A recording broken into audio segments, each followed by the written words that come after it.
Alhamdulillah, alhamdulillahilladzi bi ni'matihi tatimmus shalihat wa bihi tarfa'ud darajat. Wa asyhadu an la ilaha illallah wahdahu la syarika lah wa asyhadu anna Muhammadan abduhu wa rasuluh. Amma ba'd.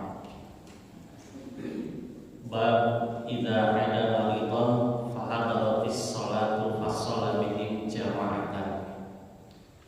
Bab jika menjenguk orang yang sakit kemudian datang waktu sholat, maka orang yang sakit sholat bersama mereka secara berjamaah.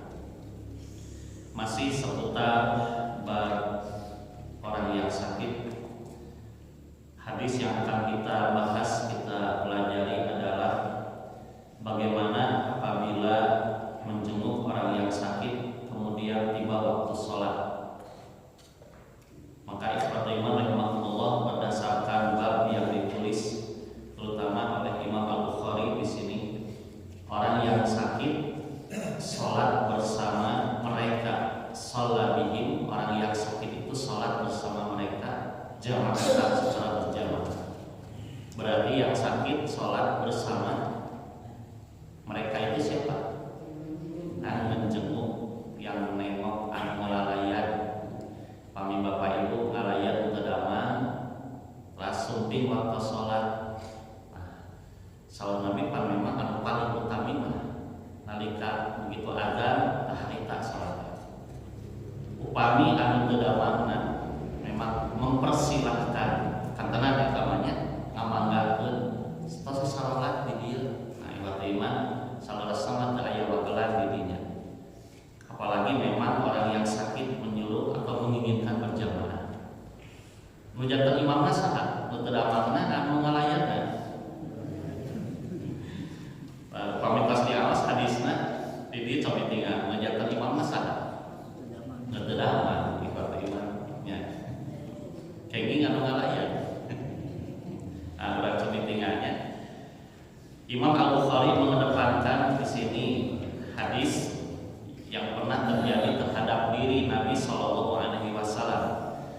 An Aisyah radhiyallahu anha anna Nabiy Shallallahu Alaihi Wasallam dakhala alaihi nasun ya'uduna fi marad fa shalla bihim jalisan fa ja'alu yusalluna qiyaman fa asyara ilaihim ijlisu falamma faragha qala innal imama yutamma bih la li kedah nama katanya seperti liuk tamma bih sama selayu utama liuk tamma bih fa idza rafa'a farka'u wa idza rafa'a farfa'u wa in shalla jalisan fasallu julusan.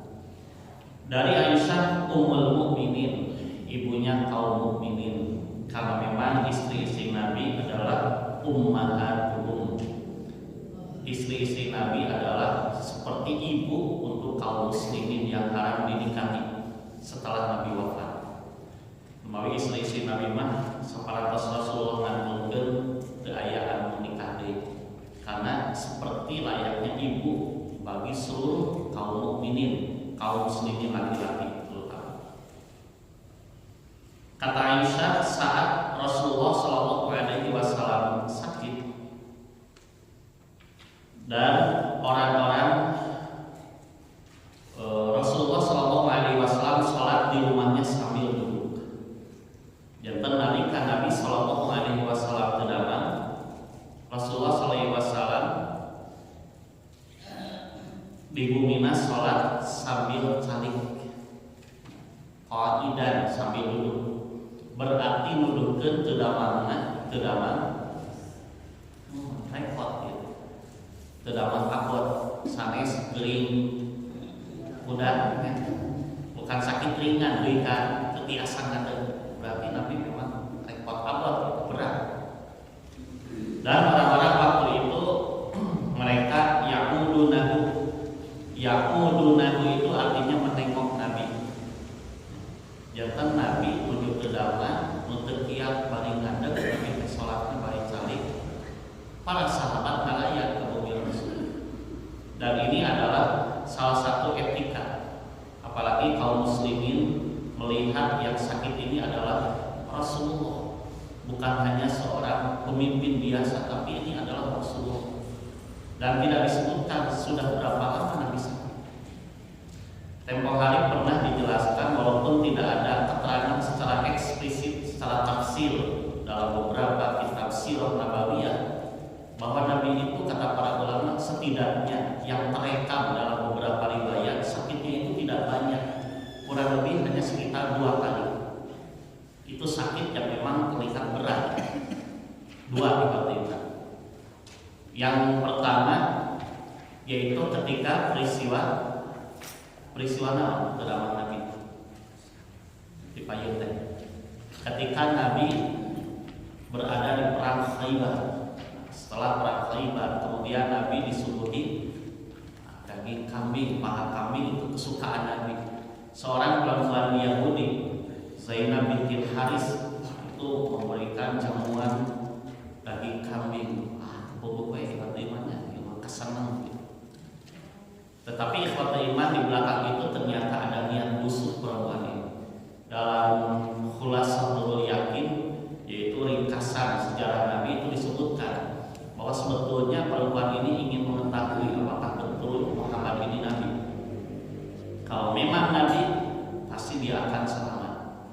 Dalam riwayat lain disebutkan bahwa kenapa perempuan Yahudi ini meracuni Nabi, karena dia sebetulnya sakit hati, balas dendam akan keluarganya yang mati sebelumnya. Nah, maka hayang membuktikan lain kan soal balas dendam, tapi benar tuh Muhammad ya Nabi. Lamun ternyata selamat berarti benar ya Muhammad ya Rasul. Tapi lamun cilaka maaf karena curang ternyata sahabat Nabi ada yang wafat waktu itu. Rasul sendiri diberitahu oleh Jibril, maka dimuntahkan dalam sebagian riwayat akan Nabi selamat. Walaupun ada sisa-sisa racun yang masuk ke dalam tubuh Nabi. Sejak itulah maka Nabi melakukan rutin pengobatan secara lokal atau hijama untuk mengeluarkan toksin racun dari tubuh. Itu riwayat yang pertama. Memang ada ulama yang menyatakan bukan hanya itu, tapi sakit yang pertama kali Nabi alami adalah ketika sepulang dari Gua Hira. Nabi pulang menemui Khadijah sang istri, kemudian menggigil dan mengatakan zamiluni, zamiluni, selimutilah aku. Wah, ya terima, panas tiris. Itu kata sebagian ulama. Ya, saking kunaonan. Padahal Nabi kan sehatnya. Mau tapi uih jantan dalam. Nah, ini mungkin karena ketakutan, ketakutan yang luar biasa. Ini aku pernah sehari dengan mutawawuh jol aya di dinya poeun Gua Hira. Saha teu soal. Bari nangkep ka Rasul. Nah, itu kata sebagian ulama, tapi mungkin itu sakit bukan karena sakit fisik. Walaupun memang pada awalnya ya takut. Yang inti nama hiji tadi ketika Nabi di peristiwa perang Khaybar itu tahun ke-7. Itu sakit yang pertama. Dan sakit yang kedua adalah sebagaimana tercatat dalam riwayat Bukhari ini nomor 5334. Dan sakit ini berlangsung kata Imam Ibnu Katsir 12 atau 14 hari.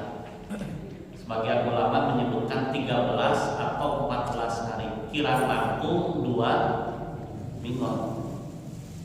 Dedaman balas Nabi.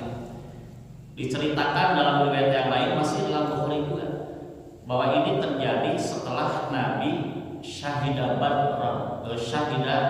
Baqi, setelah Nabi pergi kemudian menyaksikan pemakaman di Baqi. Itu sangat dibaca di Baqi. Mulih tadi kuburan bangke pami anu kantos kan itu waktu iman kuburan itu kaum muslimin, para sahabat dan para syuhada juga. Maka Nabi sepulangnya dari Baqi itu kemudian menderita demam kurang lebih 2 mingguan 13 tapi 14 dinten. Dan sakit inilah yang mengakibatkan atau menyebabkan Nabi wafat 2 mingguan gitu. Itulah apa yang terekam dalam beberapa riwayat sakit yang memang oleh Nabi rasakan sakit berat. Memawi supaya atas dibahas. Nabi mah teu seueur teu daman. Beda jeung urang. Bos-bos geuring. Tapi sebetulnya kalau sakit biasa seperti demam, Nabi pun merasakan. Kantos pan Bapak Ibu urang ngaos riwayat ketika Aisyah masih dalam bab sakit emot. Aisyah waktu itu mengadu nya warok sadu ieu masakan cenah nipu yang kieu emot. Oh, Nabi mulih pacek leuwih teh sarua urang ge nyeri sirah teh. Keur eta mah ganjaraneun saha nu leuwih ti heula amunna eta bakal menang ganjaraneun. Bapak Ibunya. Jadi sebetulnya kalau sakit biasa itu Nabi juga ada, tapi sakit yang keras, sakit yang berat itu memang tercatat tadi. Ini karena hadis anu nembe Bapak Ibunya bahwa ketika Nabi sakit yang menyebabkan beliau wafat, kaum muslimin yang mudunaku mereka menengok Nabi. Dan ini ada para sahabat, termasuk hikmah faidah bagi kita. Kalau ada orang yang sakit memang ditengok, tidak ya serta-merta pedah gerina gering biasa, tidak juga. Karena ikhwat iman selain ini menggembirakan, kemudian mengobati hati orang yang sakit, kita pun tidak tahu bahwa apakah dengan sakitnya orang ini akan sembuh atau justru parah atau justru meninggal dunia. Para ini seger ikhwat iman jalmi anu sehat nya dekat satukeun teu dahman repot cik keneh salat subuh ngobrol euy ti masjid nu sepuh rajin berjamaah rajin ka pangaosanana ngantunkeun ge boleh ti masjid nya boleh ti masjid tos ngobrol biasa kamarina ngaos heula bahkan sonten ngaos heula berjamaah heula subuh ka masjid heula ngobrol beres di masjid. Nah ini tamu tujuh telah dijol karaosnya di dada. Nah ikhwat iman itu sebetulnya bisa bukan memastikan disinyalir insyaallah husnul khotimah seperti itu. Sejami anu ngantunkeun ngadongakeun. Nah maka ikhwat iman kita kan tidak tahu ulang anggap enteng karena nyawa, apalagi kita sebagai kaum muslimin misalkan jamaah pengawasan tos teu dalam lami, maka lebih baik ada yang menengok minimal yang perwakilan. Nah, ikhwat iman rahimakumullah, kembali ke bab itu bahwa Nabi ditengok oleh kaum muslimin para sahabat, kemudian sholat bihim jalisan. Nabi sholat mengimami mereka jalisan sambil duduk. Saking ketekiatna itu da pamit teu datang budak mah geuring budak kita Nabi teh beuring adeg. Tapi karena tidak mampu berdiri Nabi duduk. Nabi menjadi imam sambil duduk. Faja'alu yusalluna qiyaman, dan kaum muslimin waktu itu sholat sambil qiyam berdiri. Rasul sholat di bumi nabari cari. Kaum muslimin mah ngaraya sambil ngadeg bari ngadeg. Fa asyara ilaihim ijlisu, maka Nabi berisyarat kepada kaum muslimin yang ada di belakang beliau, para sahabat yang menengok itu, supaya mereka duduk. Ijlisu sanes nyarios, ijlisu sanes dari biro atau nyarios eta. Tapi fa asyara berisyarat, kami berisyarat kenapa? Biasa kepada misalkan duduk pagi Nabi sholatnya bari cari tak Nabi bilang kepada sahabat jadi sok sok dari yuk gitu. Tapi ternyata harus isyarat duduk. Para maka setelah sholat selesai, berarti tina kalimat fa'asyara ilaihim ijlisu boleh berisyarat ketika sholat. Seperti halnya kalau ada orang yang salat assalamualaikum warahmatullahi, ya walaupun itu salah cukup dengan isyarat. Boleh kata sebagian ulama misalkan ada yang pilih itu kedamuan dari lembut atau dengan isyarat misalkan ya. Isyarat tangan yang menandakan bahwa kita sedang sholat. Anu di luar diulang maksa kabar di salam 3 kali di kayu, 3 kali di konkret, 3 kali kabari omongan kada daerah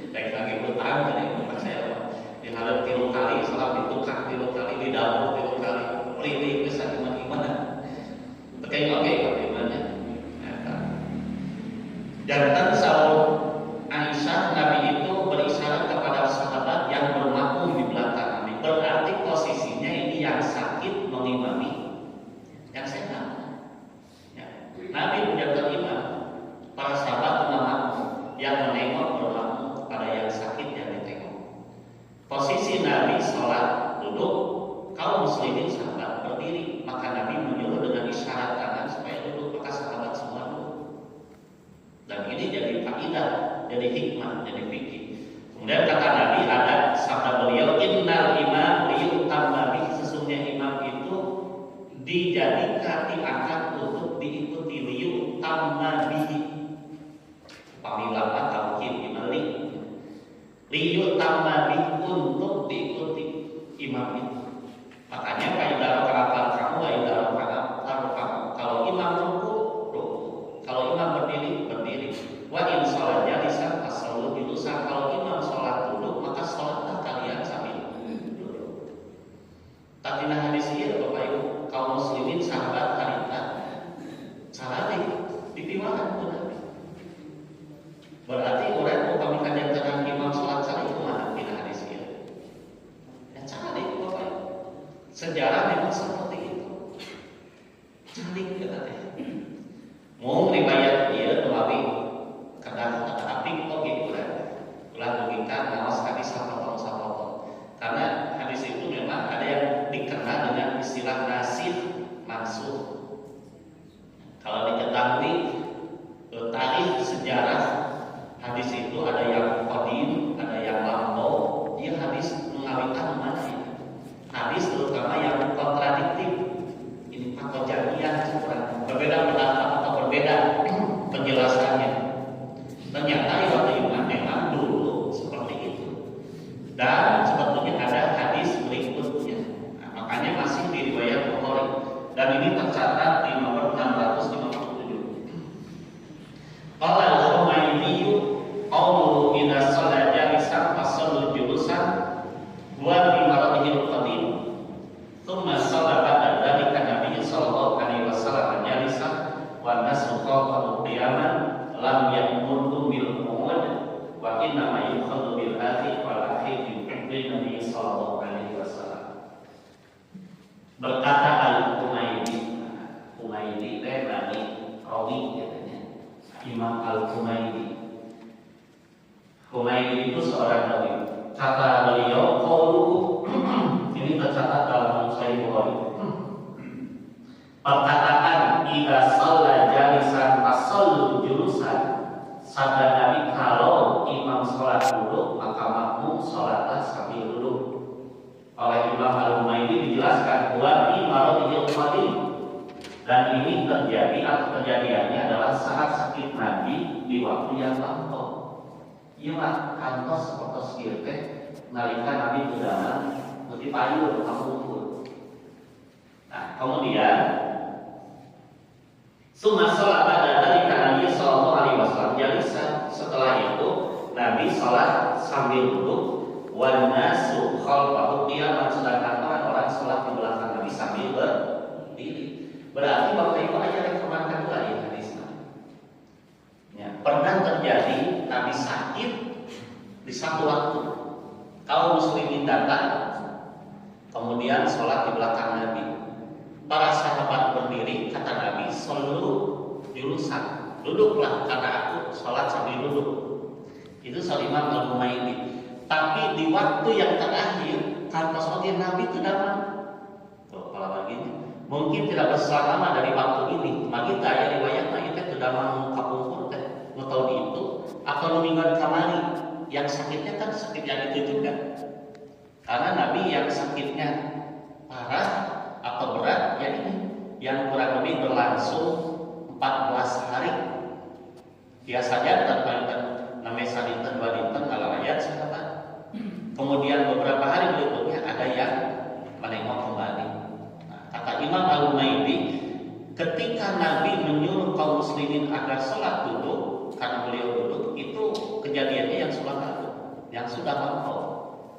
Tetapi beliau tidak memerintahkan kaum muslimin agar duduk. Dan sesungguhnya yang dijadikan ketentuan adalah berdasarkan yang paling akhir dari yang terakhir dari perbuatan Nabi.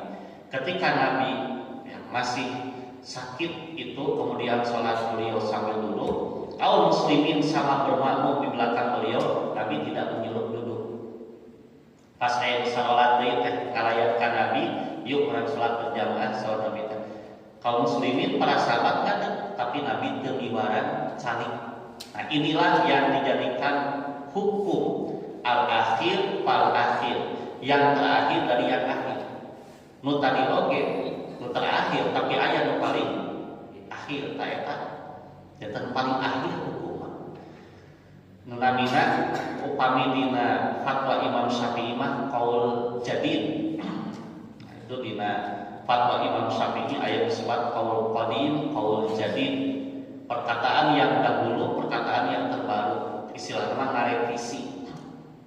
Dan ini pun sama. Dan ini pernah dicontohkan oleh Nabi, contoh di dalam salat salat berjamaah. Ti payung mah ku Nabi teh sahabat nama ka anjeunna. Nabi balik calik di piwaran calik. Saur Nabi lamun imam diuk sok dari salat.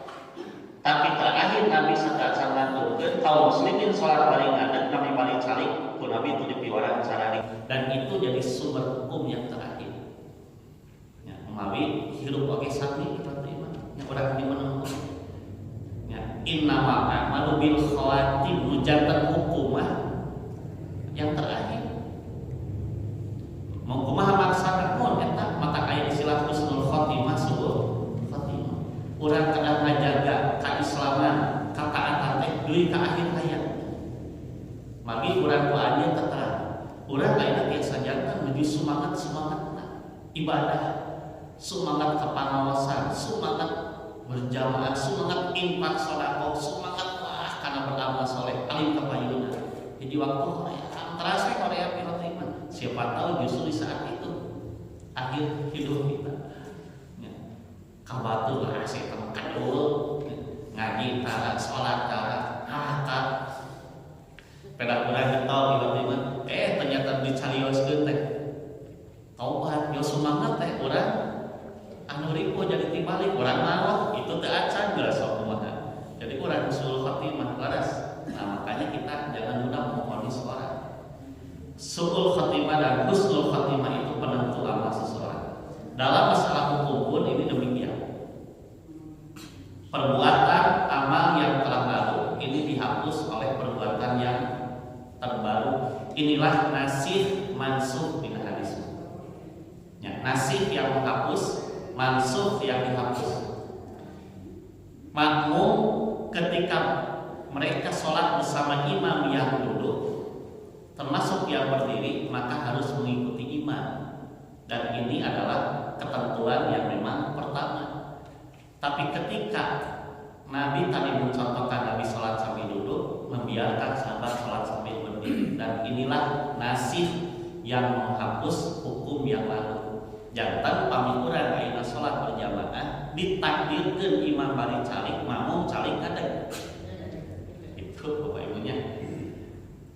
Pertama kan kapungkur tadi mah. Jantan urang mengadeg biasa. Terkedah ngiringan ka imam. Karena terkadang tidak semua perbuatan imam itu harus diikuti. Tidak semua imam. Memang dasarnya itu inama ju'ila imam liutamabi. Atau masuk tadi pami imam bari calik bukan berarti makmum harus ikut. Makmum sararehat ngadeg. Nah, itulah bukti ada pengecualian tertentu beberapa amal yang memang tidak selalu harus mengikuti imam, apalagi kalau imam keliru. Gitu. Orang terang makana ayat mengucapkan subhanallah, meluruskan kesalahan imam. Nah, begitu ikhwan iman rahimakumullah, kesimpulannya bahwa dalam salat itu seperti ini. Tetapi ini ngarepet karena bab salat berjamaah ya. Tapi yang berkaitan dengan menengok orang yang sakit, naon boleh berjamaah di rumah orang yang sakit. Yang menjadi imamnya tergantung kalau lagi. Kumagi kasusna ieu mah Nabi seorang pemimpin kaum muslimin, maka Nabi lah yang menjadi imam. Maka orang yang sakit yang menjadi imam. Tapi upami ngalayatna ternyata misalnya ustaz atau ajengan deui atau nabi guru misalnya nu dilayatkan murid berarti menjadi imam sah melaku layak. Ya, guru nah pami teh jamaah sareng misalkan ustazna pantos aduh punten ustaz hoyong di imaman ku ustaz itu lebih baik.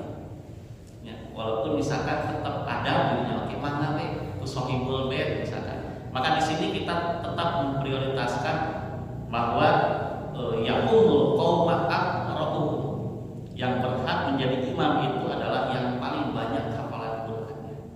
Nah, mami Bapak Ibu gitu. Berhak yang terimam nalika urang kalian teu damang teh linga sana. Ya, numpang saena harseuna hafalan Qur'an gitu we. Bade nu teu damangna, bade anu ngalayanna. Mun kasus Nabi mah kantos Rasul imamna. Hartos sebenarnya. Kantos diamalkeun Bapak Ibu ya. Salat di bumi nu teu damang. Berjamaah salat nu teu damang ieu mah. Sanes kieu kan kantos oge, malian nu teu damang gadulur ieu mah. Mau ada sok silek salat ulah ditu. Ya di urang kana kitu Bapak Ibu, sampai tamat musim kuring ka alamat pilih pada sholat itu cenah tuh kamar sholat ada aya mushola teh tempat sholat di bumi paling itu we nu geuringna mah cicing ngahemen beres ngalayan ke sholat atau sholat teu acan kewe nu ceumah nya di jamaah jeung maghrib bajarkeun sholat asar. Bapak Ibu saya mah gitu nu teu damang entong tuh paling itu hayu urang berjamaah mangga salira janten imam kami dipangkeun sanaos dina kursi sanaos ngagonet itu lebih baik. Siapa tahu dengan berjamaah kita sama-sama berdoa kepada Allah, justru inilah saat-saat mustajab doa tuh, hikmah kata kadinya. Itu yang pertama kita tidak urusan kita sakente sebetulnya, tapi ini berkaitan erat dengan permasalahan kesembuhan juga. Kemudian tingkat empati sosial yang tinggi, silaturahim yang kuat, tidak urusan mutadawam. Yang kedua, baru iadatil marid raqiban wa masyian wa ridfan ala himan. Bab menjenguk orang yang sakit raqiban baik dengan berkendaraan wa masyian atau dengan berjalan. Kemudian wa ridfan ala himan, kemudian membonceng di atas keledai atau kendaraan. Yang dijantankeun bab ieu teh fikih tina hadis. Apa yang bisa dipahami dari hadis?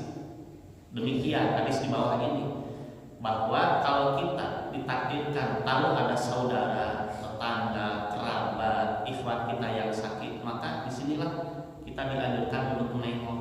Aku udah abdi teu gaduh kendaraan apa? Ayo oke, kudu makaluh Pak. Entong kana motor, komo kana mobil, bisi leungit pahalana. Pada eta di mana Bapak Ibunya keterangan gitu?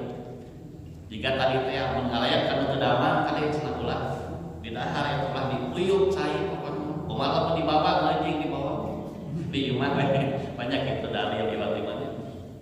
Jadi sebetulnya itu kan sudah dibahas hadisnya lemah dhaif. Larangan makan dan minum di rumah orang yang sakit. Nah, kalau kita menengok orang yang sakit, sebetulnya silakan berjalan mana pada maklak nabring pada karena kendaraan motor mobil kesambil seperti surat kamasin Bapak Ibu sambil baik ulah pedah dina hadisna setiap langkah dicatat eta teh penghapus dosa nya nambah pahala atau menurang kana motor da gilinding mah cenah teu leumpah jadi moal menang ganjaran kalau begitu eta mah tagituna ku logika padahal tidak seperti itu.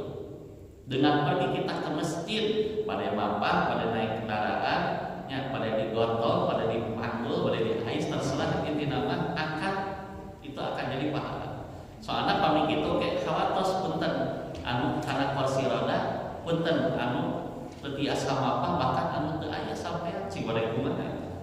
Ya. Nah itu ibadah.